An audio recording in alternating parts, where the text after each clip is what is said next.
আয়ের এত বড় টার্গেটও করা দরকার নেই, যে আয় তারা করতে পারে না। তখন কি হয়, আমরা যখন বলি যে আমাদের উপর অন্যায় করা হচ্ছে, তখন যারা সরকার পরিচালনা করেন তারা চুপ থাকেন, কারণ তারা জানেন যে যারা রাজস্ব কর্মকর্তা তাদের উপর একটা অন্যায় টার্গেট ঠিক করে দেওয়া হয়েছে। তো শুরু যখন করেছে যে অন্যায় টার্গেট ঠিক করে দিয়ে, তখন তারা আমাদের সাথে অন্যায় করবে এটা ওনারা বুঝে চুপ থাকেন। তো সুশাসন আপনার প্রতিষ্ঠা হবে কোত্থেকে? আমি এই কথাগুলো বললাম।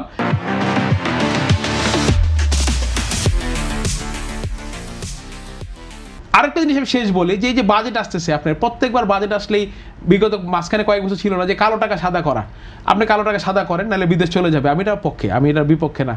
কিন্তু আমার যদি নর্মাল ট্যাক্সের থেকে 25%, আর আপনি কালো টাকা যিনি করছেন তাকে দিবেন 10%, 15% বা 20%, তাহলে আমি সত্যিকারের উৎপাদন করলাম, আমি সুন্দরভাবে আয় করলাম, আমি কোনো অবৈধ আয় করলাম না, এবং এই টাকাটা আমি 25% ট্যাক্স দিলাম 5 বছর আগে।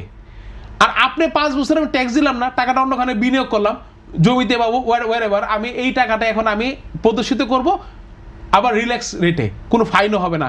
এটা আপনি এত কিছু যদি সরকারিভাবে করা হয়, তারপর আর সুশাসন আমি কোথা থেকে আপনি আশা করতে পারেন? একটা জিনিস যে আপনি কি ব্যয়ের উপর নির্ভর করে আয় করবেন, নাকি আপনার আয়ের সক্ষমতা অনুযায়ী ব্যয় করবেন? এখন সারা দুনিয়াতে যে কোনো মানুষ বলেন, রাষ্ট্র বলেন, যে তার যে আয়ের সক্ষমতা আছে সেটার উপর বেস করে মানুষ তার ব্যয় করে।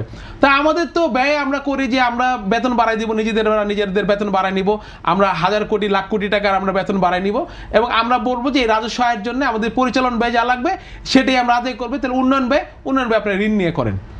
তো এখন তো এটাই হচ্ছে কত বিগত কয়েক বছর ধরে, আমি যদি ভুল না বলে থাকি। তাহলে এগুলো তো আসলে আপনি আইনি দিক থেকে আপনি এগুলো অবশ্যই সুশাসনের অন্তর্ভুক্ত, কিন্তু এগুলো কোনো মতেই সুশাসনের মানে আমি মনে করি সত্যিকারের সূচকের মধ্যে পড়তে পারে না।